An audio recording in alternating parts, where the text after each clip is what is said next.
Hey everybody, this is Mr. Schaefer. I'm here to present yet another walkthrough for the 2020 AP Calculus exam. And this is really just the second part of the Patrick Cox write-up of his sample FRQs. Really great mock exam. I appreciate the resource very much. It's just really outstanding. And so I call this just AB4, so the shorter question in the FRQ, maybe about 15 minutes. And notice that we're given a graph right off the start. So always know what you're looking at if you're looking at a picture of some kind of graph. This is the graph of the derivative of function b. It's called b prime of t.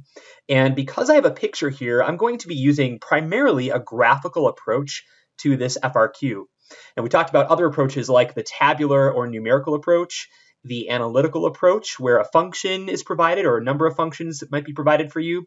And then watch out for that verbal or explanatory approach where we're writing sentences or making justifications about the analysis that we're doing. So here's the situation. Again, the picture of B prime is given, and we have a bounce house that is being pumped with air. The rate at which the bounce house is being pumped is given by this differentiable function B prime. The units are cubic feet per second, and the domain is 0 to 120 seconds. The graph of B prime is given above. Notice we have horizontal tangents at 60 and 80 and 100. So maybe even dash out a little quick horizontal tangent so that there's no doubt as you come back visually looking at that picture where we have those extreme points. Okay, question A. Find the value of this definite integral, the integral of 20 to 100 of B double prime of t, and include units in your final answer. So I'm going to use FTC on this problem here. The antiderivative of B double prime would simply be B single prime. So that will equal B prime of 100 minus B prime of 20. And B prime of 100, I can see from the table, or from the graph, I should say, is going to be 2. B prime of 20 is 3. I have 2 minus 3 as my solution,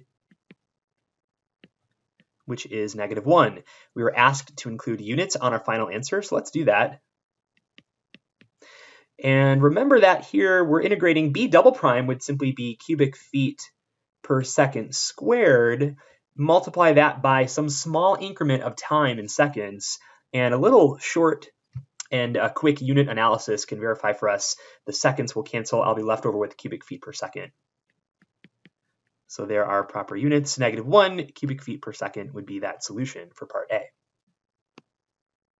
Moving ahead to question B. For what values does the graph of B have a point of inflection? Inflection points when looking at the graph of a derivative will be where that derivative graph has extrema. So I see an inflection point right here at time 60, another one here at time 80, and then another one at time 100. Extrema on B prime symbolize where we have inflection points on B. Now, how do we justify that? So first, let's write down our solutions. For values of t, it would be t equals 60 and 80 and 100. Okay, and those are inflection points because what is B prime doing? We have the graph of B prime. Well, B prime changes from increasing to decreasing, or decreasing to increasing, or vice versa. So for inflection points, we're really looking for where the second derivative is equal to 0 and has a sign change across that 0. But since we're given the graph of B prime, the second derivative of B double prime would just be the slope of B prime. So that's why we're looking for where we have extrema on this function. So you might write B double prime is equal to 0 and change the sign. That would be okay, but I think because we're looking at the graph of the derivative, this might be the best explanation or the best justification. Now, letter C. There's actually a lot here in letter C. There are 4 different things that this part here is asking us to do. Let me try to mark the 4 things so that you can see them. So the first one says, or the first part of this question says to write the equation of the tangent line. So I'm going to need, number one, an equation of a tangent line. And number two, I'm going to use that tangent line to make an estimation or an approximation for the value.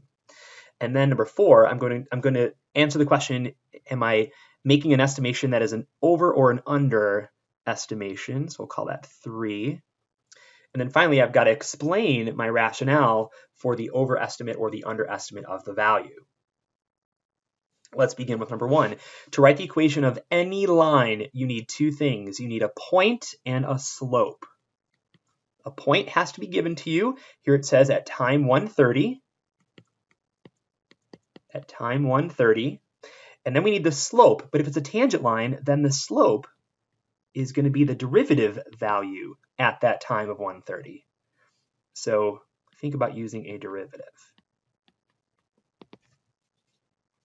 Well, the derivative formula they nicely gave to us over here, dB dt, is equal to the square root of b. So to begin, by the way, what is at time 130?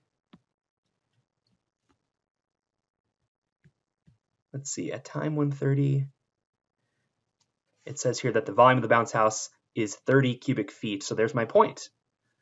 That's nice. They gave it to us right there, time 130. So let's call it B of 130 equals 30. There's my ordered pair. So the equation of my tangent line is going to be in point slope form. B minus 30 equals, and now I have the slope, but the slope again, I'm going to come back here to the formula, which is dB dt, and that's just going to be root 30, the square root of b, times t minus 130. There's the equation of my tangent line. So in function form, I'd want to add the 30 across, but I'll do that here in this next step. Use the tangent line to estimate the volume of the bounce house when time is at 131. So what does b equal at time 131? So we're going to have root 30 times 131 minus 130. I'm going to add that outside 30 over here. So that guy just went right there. And when all is finished here, I'm going to have root 30 plus 30 cubic feet.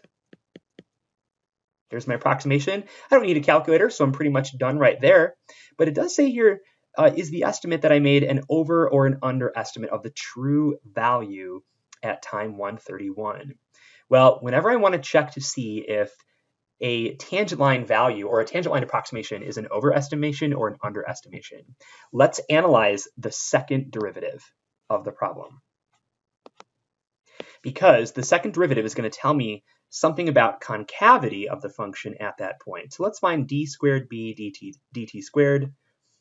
The derivative here, that's b to the 1/2. So power rule, 1/2 b to the negative 1/2 implicitly would be times dB dt.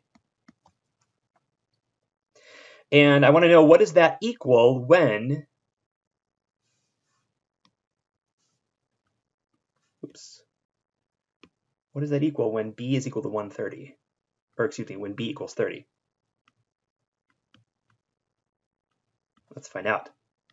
So I have 1/2 times 1 over the square root of 30 times dB dt. dB dt, when I'm at 30, is equal to root 30.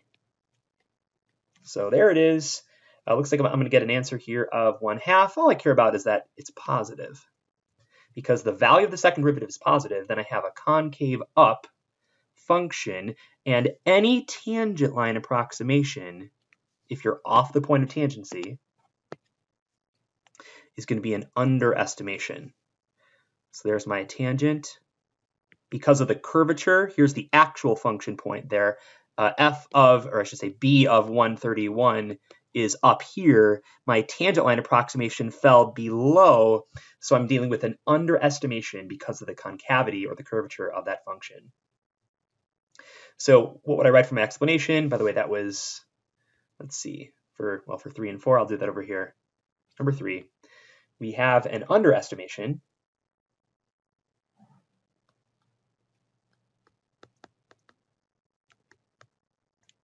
And then my rationale, the explanation here, I'm going to say since the second derivative of b when b equals 30 is positive, I know that function b is concave up.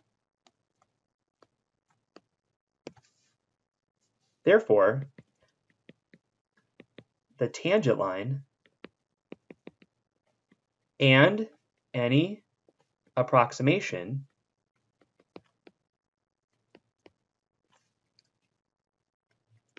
will fall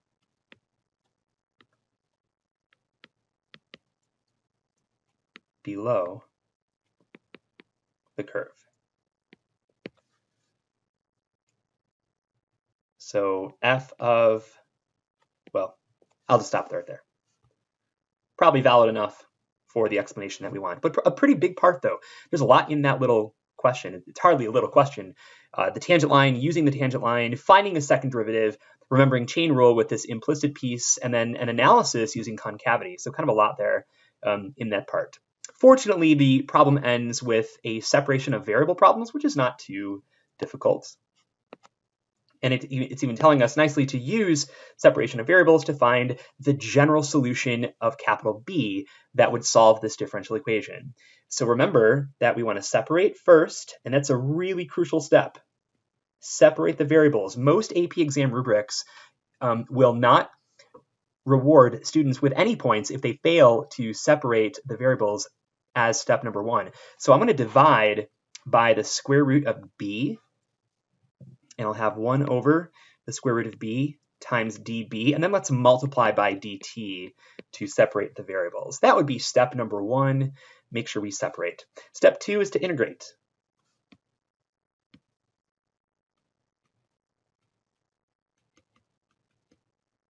So we're going to integrate left and right-hand side.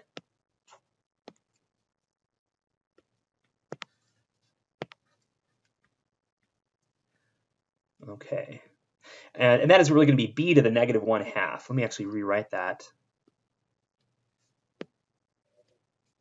B to the negative 1/2. So reverse power rule. I'm going to add 1 to the negative 1/2. And I'll have an antiderivative then of b to the positive 1/2. Division by 1/2 is the same thing as multiplying by 2. Antiderivative of 1 is just t. Don't forget the plus c, the constant of integration. Separate, integrate, and then for the general solution, I'll just add a final word here, isolate. I want to isolate my equation here for function b. So how about we divide everybody by 2? So t plus my constant c over 2, or I'll just call that, let's do this. Let's call it 1/2 of t, and then 1/2 of c is still another constant. 1/2 of a constant is a constant. Finally, get rid of that power of 1/2. So let's square everybody left and right hand side. So here's my final solution, the general solution to that diffie q. And that's about a 15-minute FRQ. Again, no calculator, but a great conclusion to that mock exam. So I hope this was a helpful walkthrough for you. And again, just continued good luck to you as you work through more problems like this. Thanks for watching.